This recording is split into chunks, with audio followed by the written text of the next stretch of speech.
아멘.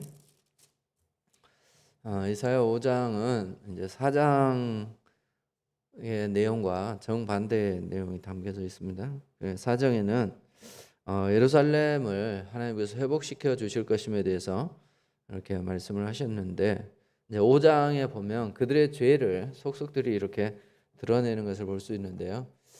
이제 이 이사야에서 유명한 어떤 비유의 말씀이죠. 포도원의 노래라고 얘기하는 5장 1절부터 7절 말씀이 나와 있습니다. 이 농부는 하나님을 말씀해요. 하나님께서 이스라엘이라고 하는 포도원에 극상품 포도나무를 심었습니다. 그리고 거기에 돌을 제하고요, 망대를 세우고요, 그리고 술틀을 만들었습니다. 그리고 잘 가꾸어 주었는데 나중에 열매를 맺었어요. 그런데 아주 형편없는, 먹을 수 없고 포도주로도 쓸 수 없는 들포도를 맺었다. 이게 이제 그 내용입니다. 이게 뭘 의미하는 건지 모를까봐 뒤에 설명을 아주 잘 붙여놓고 있습니다. 하나님께서 이스라엘 백성들을 그렇게 보살펴주고 보호해 주었는데도 불구하고 그들이 하나님께 드린 어떤 신앙의 열매는 정말 하나님께서 원하지 않는 형편없는 그런 것들이었다, 이렇게 말씀하고 있죠. 그래서 하나님께서 이제 그 이후에 보면 그들의 그 형편없는 열매들이 무엇인가 하는 것을 이렇게 조금 말씀하세요. 하나씩 하나씩 이렇게 말씀을 하시고, 그리고 그것에 대해서 하나님께서 어떻게 심판하실 것인가 하는 것에 대해서 말씀하고 있는 게 이제 5장의 내용입니다. 하나님께서는 최선을 다하셨고요, 그리고 최고의 것으로 그 백성들에게 재배, 은혜를 베푸신 것이죠. 그 포도를 재배한 것처럼 하나님 그렇게 그 백성들에게 은혜를 베풀어 주었습니다. 우리가 흔히 가나안 땅, 그럼 젖과 꿀이 흐르는 땅, 이렇게 표현을 해요. 그러니까 그렇게 좋은 땅에 하나님께서는 그 백성들을 데리고 가서요, 그리고 인도해 줄 때부터 광야를 통과할 때 하나님은 낮에는 구름 기둥으로, 밤에는 불 기둥으로, 그들이 먹을 것이 없을 때는 만나로, 그리고 마실 물이 없을 때에는 바위를 열어서라도 그들에게 생수를 제공했던 그런 분이었고요. 그리고 적들이 침공해 올 때는 하나님이 아주 특별한 방법으로 그들을 다 물리쳐 주셨습니다. 그리고 이제 가나안에 있는 사람들 역시 물리칠 때도 우리가 아는 것처럼 이스라엘 백성들이 뭐 특별한 군사력이 있거나 싸움을 잘해서 이긴 게 아니고 하나님 그들을 다 내보내 주셔서 그들이 거기에 정착할 수 있게 되어진 거죠. 하나님께서는 최고의 것으로 최선을 다해서 그들을 위해서 준비해 주셨어요. 이스라엘 백성들이 해야 될 것은 하나밖에 없습니다. 거기에 가서 하나님의 백성답게 살면 되는 거예요. 그런데 그게 안 됐어요. 그게 안 돼서 이제 7절에 보면 이렇게 말씀해요. 뒤에 보면 정의를 바라셨더니 도리어 포악이요, 공의를 바라셨더니 도리어 부르짖음이었더라, 이렇게 되어 있습니다. 이 정의라고 하는 히브리어가 미시파트라고 하는 말입니다. 근데 그 포악이라고 하는 거, 불법, 아주 뭐 사악하다, 이런 뜻이에요. 근데 이게 미시파트하고 비슷해요. 미시파흐라고 하는 그런 단어입니다. 그러니까 언어 유희죠. 같은 비슷한 단어를 사용해서 하나님 정의를 바라셨는데 그들에게 나타난 것은 포악, 아주 사악한 것, 그런 것을 열매를 맺었고, 하나님은 처다카, 이 공의를 하나님께서는 바라셨는데 도리어 부르짖음이라고 되어 있는데 이건 차악하라고 하는 단어입니다. 이게 뭐냐 하면 이 부르짖음이 억울해서 부르짖는 거예요. 그러니까 하나님은, 공의라고 하는 것은 뭐예요? 억울함이 없는 거죠. 공의라고 하는 것은 바르게 판단하는 게 공의입니다. 그런데 그 이스라엘 나라 내에 말이죠, 억울한 사람들이 너무 많아. 그래서 그들이 부르짖는 이런 결과를 가져왔다는 거예요. 그런 게 이제 구체적으로 어떤 건지 8절부터 한번 보도록 합니다. 가옥에 가옥을 이으며 전토에 전토를 더하여 빈틈이 없도록 하고. 가옥에 가옥이 이어졌다는 게 뭐겠습니까? 집을 지었는데 뭐 요즘으로 치면 아파트 같이 지어진 거예요. 그냥 빽빽하니, 뭐 기와집을 우리나라 지었다면 이 1번 기와집과 2번 기와집이 이어져 있는 거지. 3번, 4번 이렇게 기와집이 빽빽하게. 자기 집이 말이죠. 그렇게 지붕과 지붕을 맞닿아서 이을 정도로 부자죠. 우리나라는 말이죠. 집 2개만 가지고 있으면 요즘 막 세금 엄청나게 물도록 그렇게 하겠다는데 이때는 그런 세금이 없었던 모양이지. 그래서 그렇게 많이 집을 이어서 살았어요. 그리고 또 거기에 보면 이 땅 가운데 홀로 거주하려 하는 자들. 그러니까 땅이 전부 자기 거라는 거야. 그래서 이 땅 가운데는 다른 사람이 거하지 못하도록. 이게 다 내 땅이다 이거지. 옛날에 시골에 가면은 그런 부자들이 있었어요. 내 땅 안 밟고는 이 동네 못 지나간다. 뭐 그런 부자들이 있었잖아. 그죠? 그 얘기입니다. 그렇게 부자예요. 그런데 실제로 유대인들이 율법에 따르면 그렇게 가지면 안 됐어요. 형제가 이렇게 좀 가난하고 뭔가 빚진 일이 있으면 말이죠. 다른 형제가 갚아야 됐어요. 그래서 다른 형제들이 안 갚아준 거지. 그래서 자기 땅을 못 차지한 그런 상황인 거죠. 그리고 원래 땅은 하나님에게 속해 있는 것이기 때문에 이스라엘 백성이 돈 주고 사지 못하도록 그렇게 되어 있습니다. 매매를 못하도록. 근데 이제 이게 마지막 희년이 50년째가 되어지면 말이죠. 희년 때에는 무조건 갚든 안 갚든 돌려주게 되어 있어요. 그러니까 이 땅이 이어져 있는 홀로 나 혼자 살겠다 혹은 집이 다 내 집이다 이것은 안 되는 거예요. 율법을 어기는 그런 행위예요.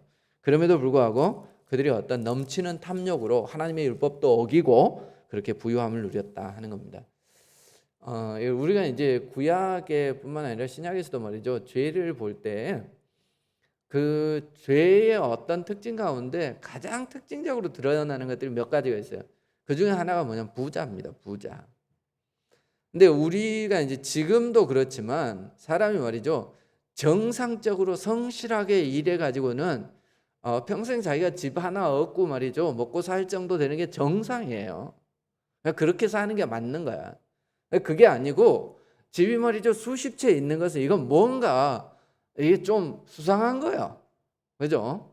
노동력을 착취해 가지고 말이죠. 사장이 자기가 부자가 됐든지 아니면 말이지 아파트를 팔아 가지고 말이지 이문을 남기고 계속 팔고 사고 뭐 이랬든지 뭐 땅 투기를 했든지 아니면 말이죠. 부정한 방법으로 무슨 돈을 벌었든지 물론 안 그럴 수도 있습니다만 대체적으로 그런 거예요. 그래서 과도하게 부유함을 가지고 있는 사람은 이게 불법을 행해서 그랬을 가능성이 굉장히 높아요.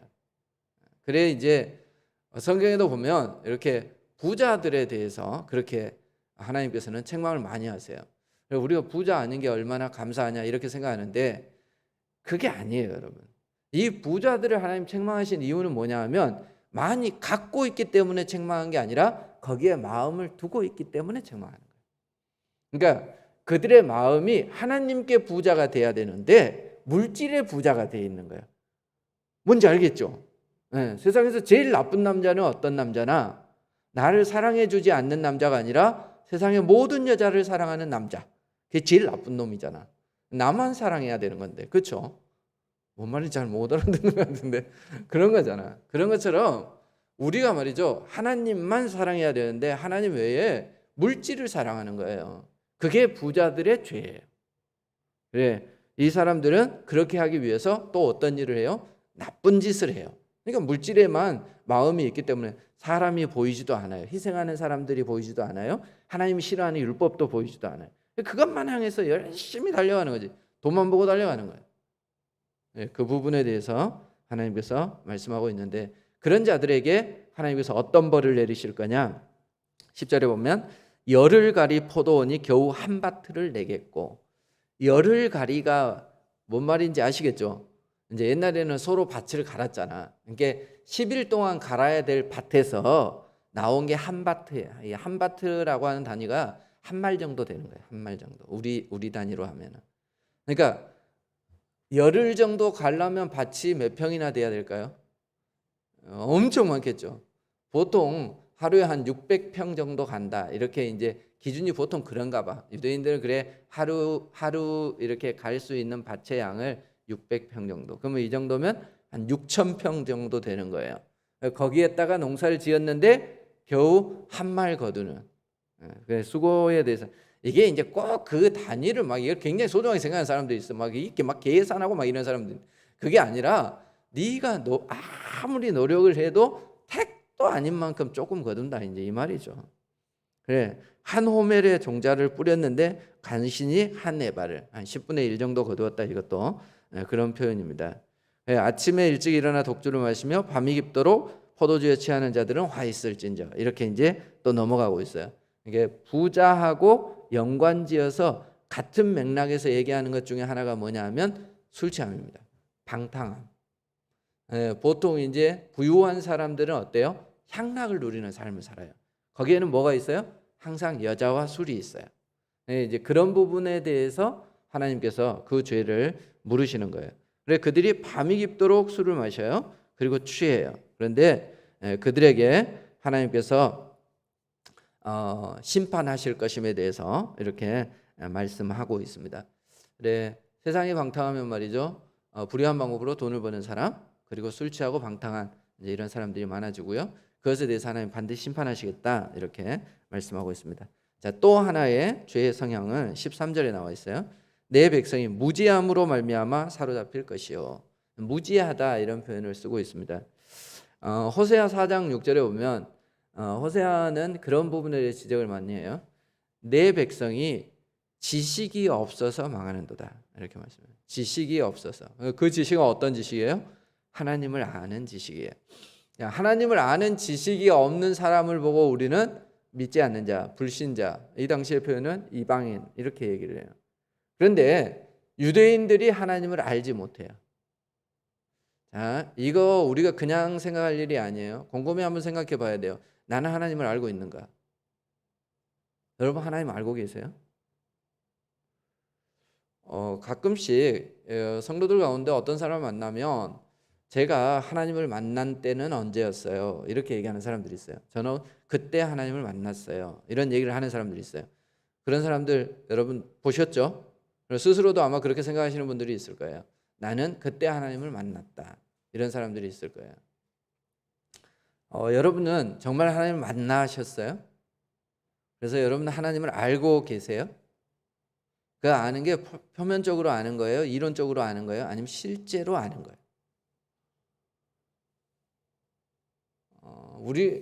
저는 그렇다고 생각합니다. 이런 얘기를 할 때마다 사람들이 그런 상상을 해요. 하나님께서 직접 나타나셔서 말이죠. 은도야, 내가 너를 사랑하노라. 그게 아니면 말 바울에게 얘기했던 것처럼 너는 나를 왜 핍박하느냐. 뭐 이래서 우리가 하나님을 만난다 이렇게 이제 생각하는 경향이 있습니다. 이게 직접적인 만남이죠. 실제로 하나님의 음성을 들려주신다면 저는 어렸을 때 그런 걸 굉장히 사모했습니다. 하나님 그랬으면 좋겠다. 내가 기도하는 가운데 하나님 나타나셔서 나를 어루만져 주시거나 아니면 음성을 들려주셨으면 좋겠다 이런 생각을 했어요. 모든 아마 그리스도인들이 그런 것들을 사모할 겁니다. 그런데 실제로 우리 가운데 그런 걸 경험하는 사람은 많지 않습니다. 여러분 성경에도 보면 직접 하나님의 음성을 들은 사람은 많지 않습니다. 그럼에도 불구하고요, 그들 가운데는 올바른 선지자 노릇을 하고요, 그리고 그들 가운데는 올바른 제사장 노릇을 하고 올바른 성도 노릇을 했습니다. 하나님의 백성 노릇을 했습니다. 그러니까 우리가 안다라고 하는 개념이 우리가 생각하는 것처럼 하나님이 나타나셔서 누구야 이렇게 얘기하는 것만을 의미하는 것은 아니에요.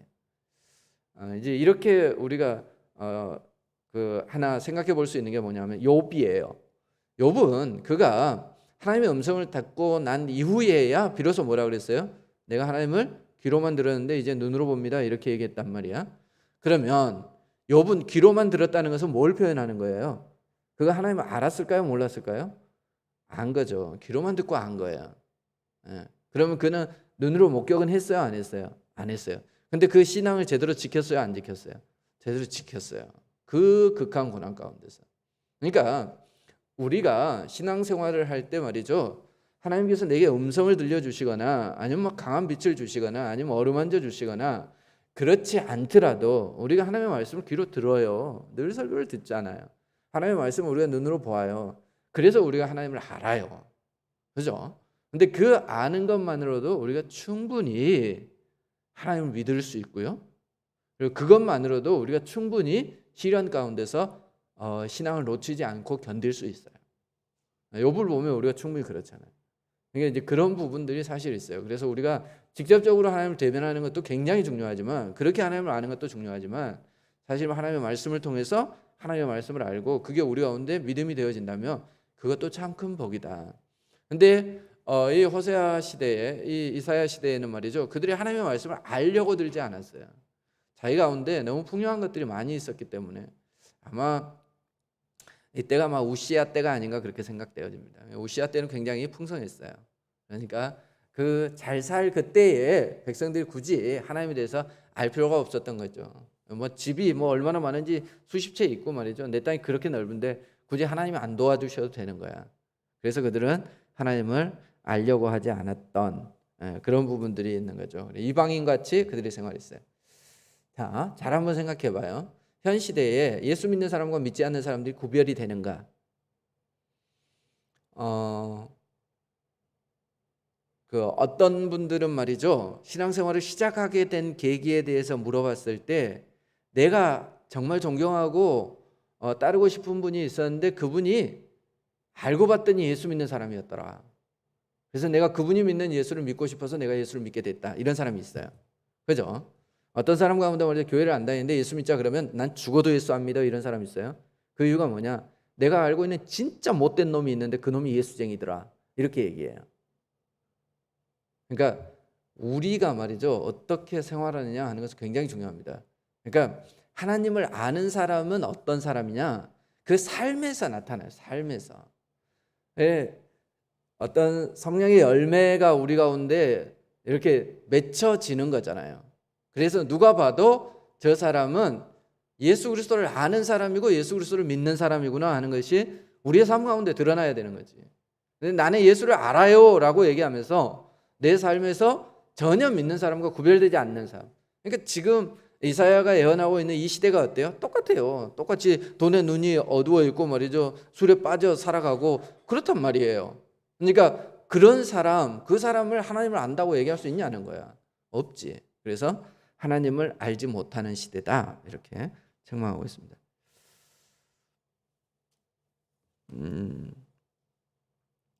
그래 이제 하나님께서 그들에 대해서 이제 심판을 하실 거예요. 이 15절부터 14절부터 나와 있습니다. 스올이 욕심을 크게 내어 한량없이 그 입을 벌린즉 그들이 스올에 빠진다, 이렇게 말하고 있고요.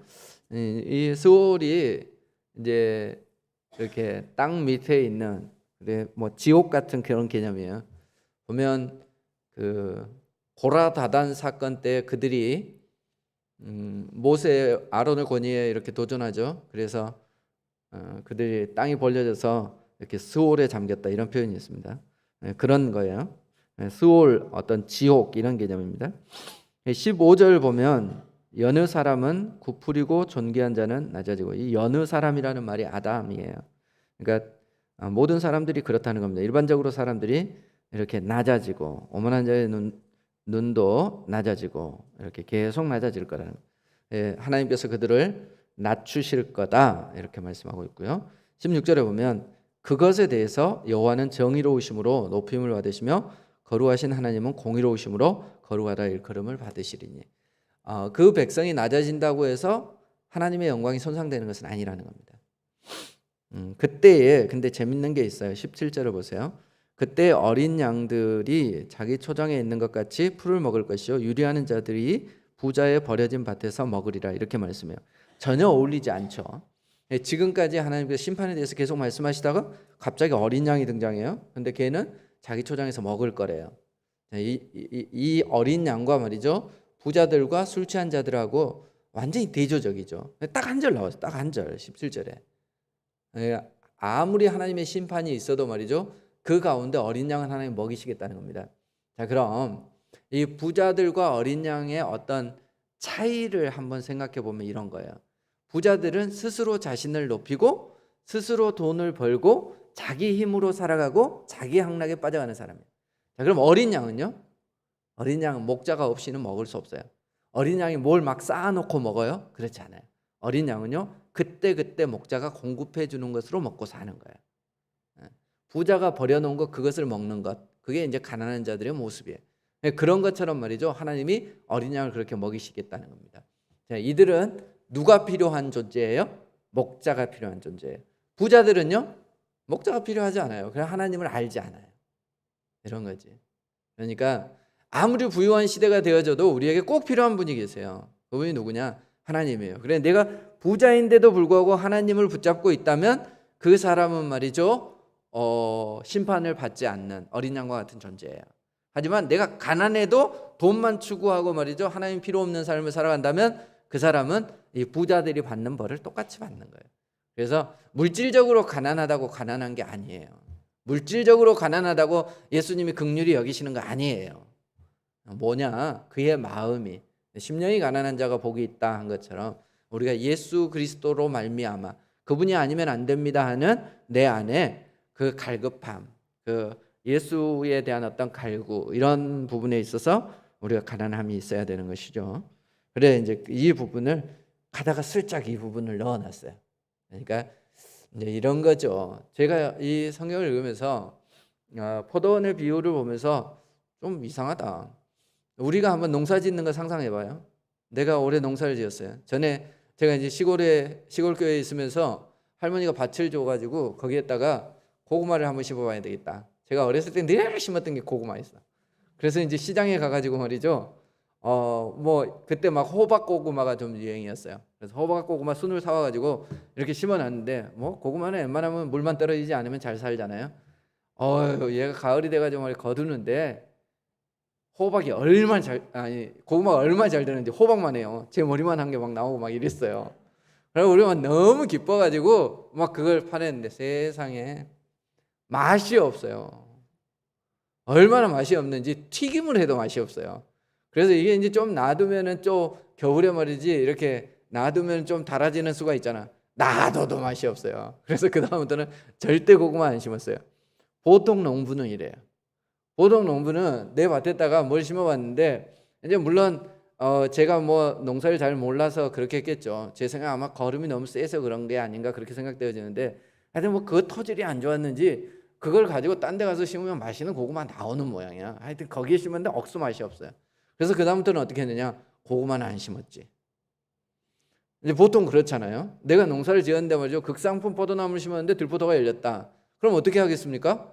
그 하나님 말한 것처럼 말이지. 지금까지 거기에다 뭐 망대를 세우고 보호해 준다는 의미죠. 감찰해 주는 거죠.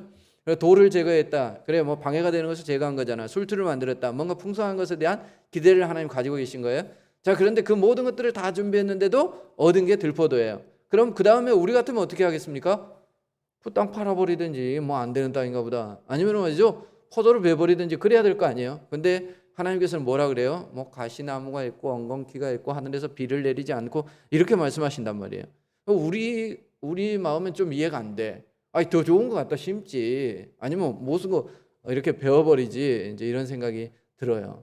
그러니까 이 비유라고 하는 것을 우리 생각대로 풀면 안 돼요. 우리의 일상으로 풀면 안 돼요.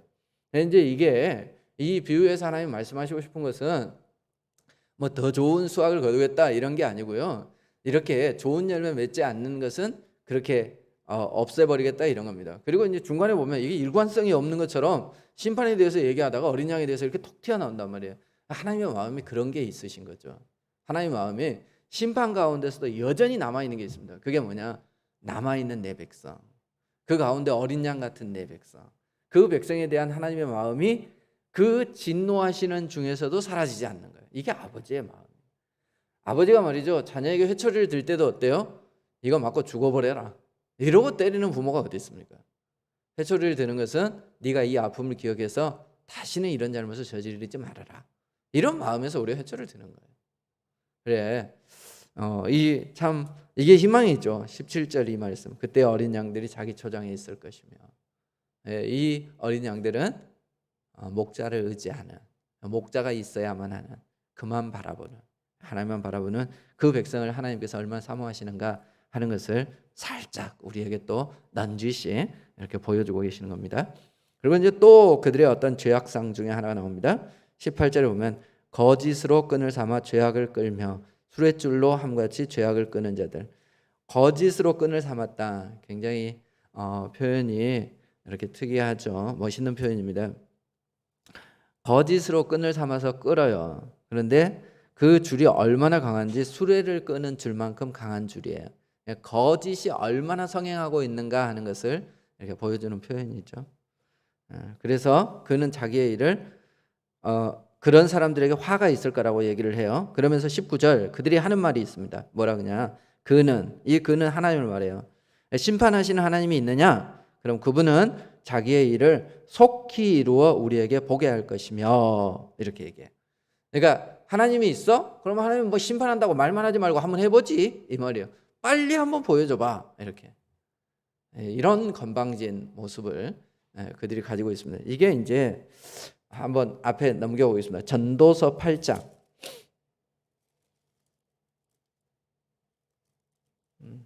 이사야 앞에 아가고요. 그 앞에 전도서입니다. 바로 앞인데요. 8장 11절 한번 제가 읽어볼게요. 보세요. 악한 일에 관한 징벌이 속히 실행되지 아니하므로 인생들이 악을 행하는 데에 마음이 담대하도다. 죄인은 100번이나 악을 행하고도 장수하거니와 또한 내가 아노니 하나님을 경외하여 그를 경외하는 자들은 잘될 것이요 악인은 잘되지 못하며 장수하지 못하고 그날이 그림자 같으리니 이는 하나님을 경외하지 아니함이니라. 아멘. 악한 일에 관한 징벌이 속히 이루어지지 않으니까 악한 자들이 어때요? 오히려 마음이 담대한다는 거예요. 내가 나쁜 짓 해도 뭐 하나님이 가만 내버려 두네. 악한 자들이 장수해요. 그러니까 아유 나쁜 사람도 오래 사네. 우리나라에도 그런 말이 있죠. 네 욕 많이 먹어서 오래 살겠다 이런 얘기 있죠. 욕 많이 먹으면 오래 산다 이렇게 사람들이 생각한다니까. 나쁜 짓을 하면 오래 살지 말아야 될 건데 나쁜 짓 하고 욕 많이 먹어도 오래 살 거다.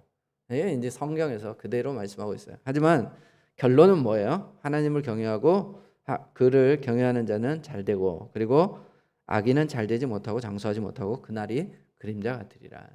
그러니까 모든 사람이 다 적용되어지는 건 아니에요. 내 부모를 공경하라. 그러면 내가 땅에서 잘 되고 장수하리라. 모든 사람이 다 그런 건 아니에요. 인생은 기계적으로 짜여져 있는 것은 아닙니다. 그러니까 이런 것을 선택하면 끝까지 이 길을 가고 뭐 이런 거 아니에요. 부모를 공경한다고 잘 되고 장수한다. 이게 일반적으로 하나님이 우리에게 주신 말씀인 거지 꼭 그렇게 다 되는 건 아니에요. 마찬가지로 악인이 장수하지 못한다 이 표현이 있는데 다 적용되어지는 건 아니에요.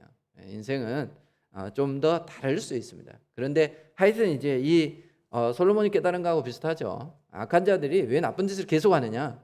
그것은 지금 당장 하나님께 심판을 받지 않기 때문에 그렇다 이렇게 말씀하고 있습니다. 그래서 이 오만방자한 사람들이 뭐라고 얘기를 해요?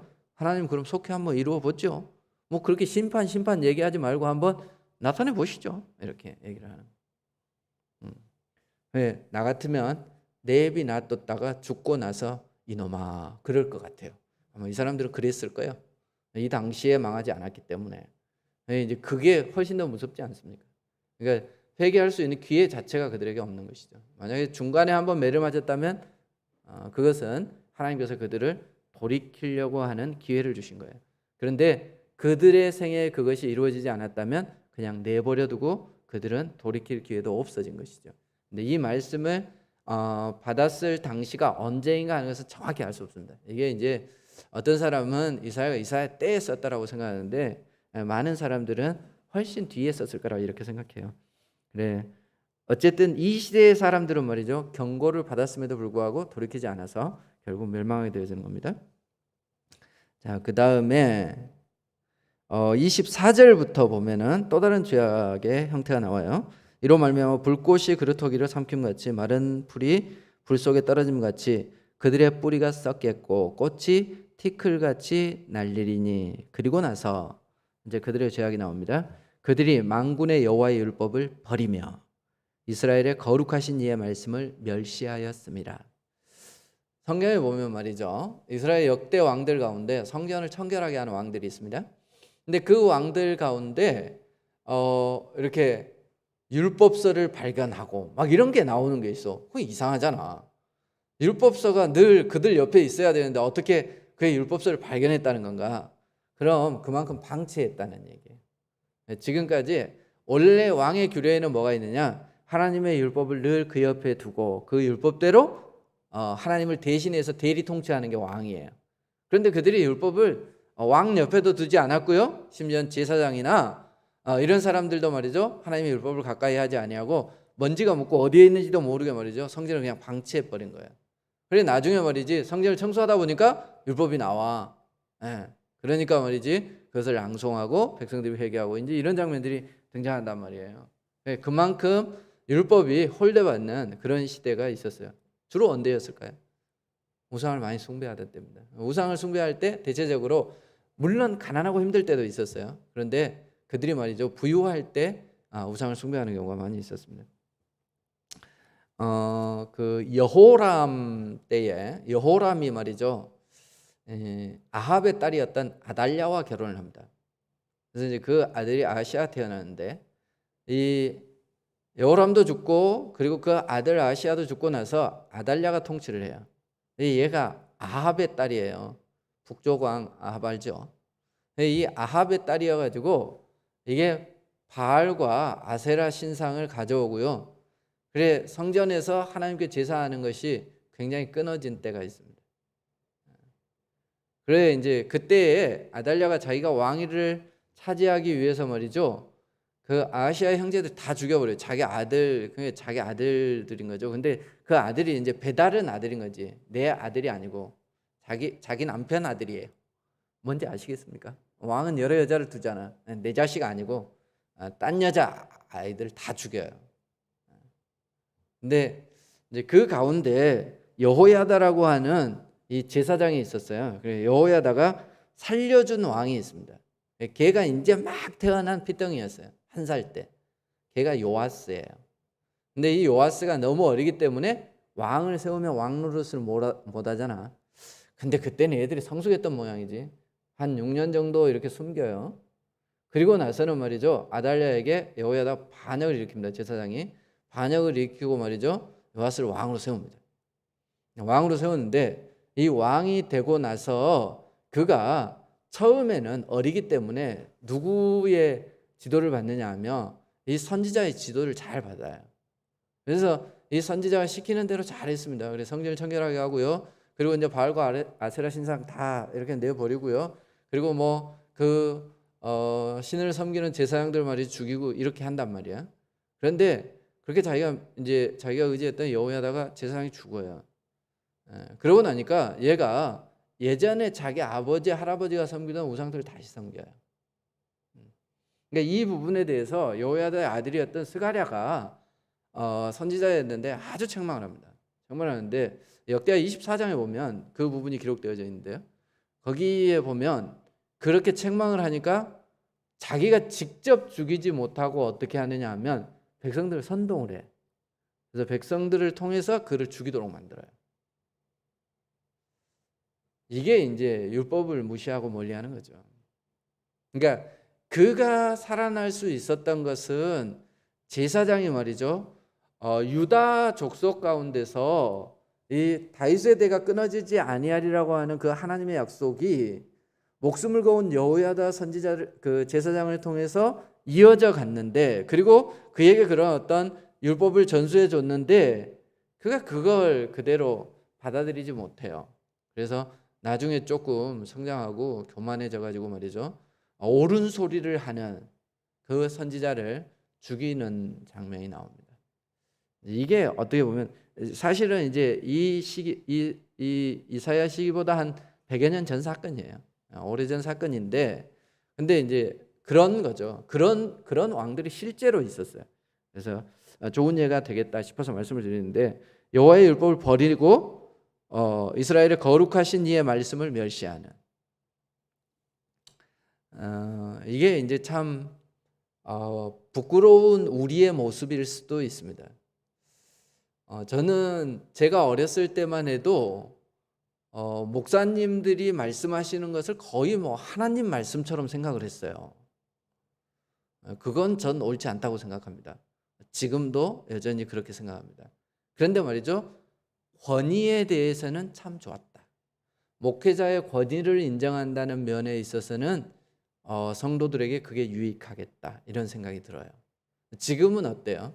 목회자들이 자기 역할을 잘 못하는 부분들도 있겠지만 성도들이 말이죠, 모든 부분에 있어서 자신의 어떤 그 재능이나 사회적 지위나 이런 것들을 이용해서 목회자를 좀 무시하는 경향들이 있어요.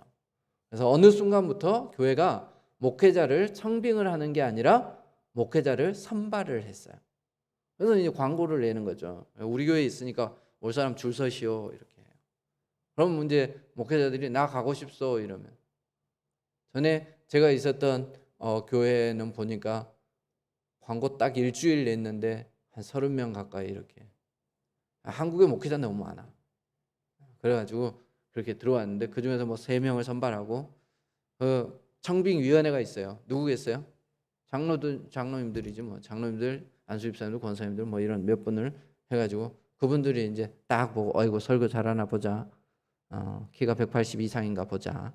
이렇게 이제 보는 거야. 그리고 누구까지 보냐? 사모님도 보자 이러고. 요새는 이제 사모님도 건강한지 안 건강한지 건강진단서 이런 것도 내라고. 그러니까 이게 말이죠, 어떻게 보면 좋은 목회자를 모셔오는 것, 그게 교회에 굉장히 유익한 거죠. 당연히 우리가 그 부분에 대해서 분별력이 있어야 합니다. 그런데 그 선발하는 어떤 기준들을 볼 때 세상에서 그 뭐예요, 직원 뽑는 거하고 똑같아. 너무 다르지 않아요. 너무 똑같아요. 학력이 얼마나 되냐, 스펙이 어느 정도 있느냐, 건강하냐, 뭐 어떤 자질이 있느냐, 뭐 이런 것들을 봐요. 그 안에 영성 이런 건 전혀 없어요. 목회자가 우리가 영적으로 우리를 이끌어 갈 건가, 그건 없어요. 지적인 부분에 대해서는 관심을 굉장히 많이 가져요. 이건 참 슬픈 일이다 이런 생각이 듭니다. 그러다 보니까 어때요? 우리가 모셔왔으니까 우리가 내쫓을 수도 있다 이런 생각이 있습니다. 그래 보세요. 이 스가랴라고 하는 선지자를 죽인 것은 곧 누구를 죽인 거예요? 하나님의 말씀을 죽인 거예요. 하나님 말씀 듣기 싫다는 거지. 네가 바른 말하는 거 듣기 싫다. 그러니까 내가 너를 없애버리겠다 이거지. 바른 말을 하는 것에 대해서, 하나님의 말씀에 대해서 듣기 싫어하는 것, 그건 뭘 의미하는 거예요? 내가 듣고 싶은 말만 듣고 싶다는 거예요. 내가 못해도 잘했다 하고 말이지, 내가 어떤 어려운 일이 있으면 축복 기도나 해주고 그러면 되는 거지. 뭘 더 하려고 하느냐. 더 이상 가지 마라. 우리는 바른 말씀이 아니라 내게 유익한 말씀을 듣고 싶다 이 얘기죠. 이게 망할 징조입니다. 망할 징조. 그래서 교회 안에서 말이죠, 이렇게 책망이 사라지고 교회 안에서 하나님의 말씀이 바로 선포되어지지 아니하고 듣기 좋은 얘기만 흘러나온다면 이건 망할 징조예요. 오늘 하나님께서 우리에게 주시는 이 말씀, 그 시대나 지금이나 우리가 다르지 않은가 한번 생각해 볼 필요가 있습니다. 자, 그럴 때 하나님께서 25절에 보면 자기 백성의 노를 바라시고 그들을 위해 손을 들어 그들을 치신지라 이렇게 말씀합니다. 혹시 여러분 누구한테 맞아보신 기억이 있으세요? 센 사람한테 맞으면 억수 아픕니다. 근데 하나님이 치시면 얼마나 아프겠습니까? 그죠? 우리가 이렇게 하나님의 손이 우리를 말이죠, 감싸주고 세워주기 위해서 내미는 손이면 너무나 우리에게 힘이 되는 거지만, 그분이 우리를 치신다고 생각해 보세요. 어떤 사람을 치신다고요? 하나님의 말씀을 멀리하고 하나님의 율법을 배척하는 그런 사람을 하나님 치신다. 결국은 26절에 보면 그가 기치를 세우시고 먼 나라를 불러 땅 끝에서 자기에게로 오게 하실 것이라. 보라, 그들이 빨리 달려올 것이로되. 이렇게 말씀. 그들이 빨리 달려와도 피곤하지 아니하고 넘어지지 않습니다. 졸지도 자지도 않습니다. 허리띠가 풀리지도 않습니다. 화살은 날카롭습니다. 활은 당겨져 있습니다. 금세 멸망시키는, 말굽은 부싯돌 같고 병거는 회오리바람 같고 쭉 나와 있습니다. 사자처럼 강하고. 결국 하나님이 외세를 동원해서 그 백성들을 멸망시키겠다. 결국 이 이후에 이스라엘이 멸망한 것을 우리가 잘 알고 있습니다. 북쪽은 아수리에서, 남쪽은 바벨론에 의해서 이렇게 멸망을 당하는 거죠. 하나님의 예언이 그대로 이루어지는 것을 우리가 볼 수 있습니다. 이 시대에 우리가 이 메시지를 보아야 하는 이유는 뭘까요? 이미 다 이루어져 버린 사건인데, 그리고 우리나라 사건도 아니고 이스라엘에 관한 말씀하고 있잖아요. 그 포도밭은 이스라엘이고 말이죠, 포도나무는 유다라고 말씀하고 있어요. 우리하고 상관없는 것 같잖아요. 하지만 여전히 우리에게 주신 말씀임을 우리가 기억해야 합니다. 나는 무슨 열매를 맺고 있나? 나는 하나님을 제대로 알고 있는가? 나는 어린 양처럼 하나님을 의지하는가? 아니면 스스로 부유한 자가 되고 거만하여서 하나님이 없이도 살 수 있으니까 심판 한번 해보세요, 이렇게 말하는 사람인가? 아니면 하나님의 말씀을 멀리하고 말이죠, 배척하는 사람인가? 그렇게 되어질 때 우리는 정말 우리 존재 자체가 남아있지 않을 만큼, 이게 밭이었어 할 만큼 말이죠, 황폐하게 되는 것을 경험하고, 우리는 우리 자신이 아닌 하나님으로부터 시심을 받고 하나님께 맞음을 당하고요, 그리고 외세로부터 이 침입을 당하는 그런 어려움을 겪게 되어져서 모든 것을 다 잃게 될 거다, 이렇게 말씀하고 있습니다. 근데 참 감사한 것은 말이죠, 이런 말씀을 하나님 주신 이유가 뭘까요? 기회가 남아 있다는 거지. 하나님이 이 말씀을 주시면서 어떤 생각을 하시겠어요? 지금이라도 너희들이 돌이켰으면 좋겠다, 이런 말씀 아니겠어요? 그런데 그들이 끝까지 돌이키지 않아서 결국 멸망당하게 되어졌습니다. 죄의 습관이 들여지고요, 죄에 물들게 되어지면 빠져나온다는 게 쉽지가 않아요. 죄는 중독성이 억수 강합니다. 그래서 우리가 빠지지 않도록 조심해야 되고, 그리고 깊게 빠지지 아니했을 때 돌아 나올 수 있는 그런 결단과 용기가 우리 가운데 있기를 바랍니다. 기도하겠습니다. 거룩하신 우리 아버지, 감사합니다. 오늘도 저희들에게 경고하시는 하나님의 말씀을 들려주심을 감사를 드립니다. 평안하다고 생각할 때 내가 혹여 잘못 하나님 앞에 행하고 있지 않는가, 잊지 말아야 될 자리에 서 있지 않는가, 우리 자신을 살펴볼 수 있도록 도와주옵소서. 그래서 하나님께서 우리의 경고하실 때 그 경고 말씀을 받고 우리 자신을 살펴 죄악된 자리에 있다면 그것을 돌이켜 나올 수 있는 그런 결단과 용기를 허락하여 주옵소서. 세상의 사람들과 똑같이 세상의 향락을 즐기고 세상이 우리에게 가져다주는 그 즐거움 가운데 빠지며 돈과 지위에 명예에 빠져서 살아가는 그런 삶, 하나님이 심판하지 않는다고, 지금 당장 보이지 않는다고 하나님의 말씀을 버리고 멀리하는 그런 인생이 아니라, 하나님이 없이는 살 수 없는 하루를 사는 것 같고 또 풍족하게 누리지 못하는 것 같지만, 그러나 하나님이 인도해 주심으로 푸른 초장에서 먹고 살아갈 수 있는 어린 양과 같은 삶을 우리가 살아갈 수 있도록 도와주옵소서. 예수님 이름으로 기도드립니다. 아멘.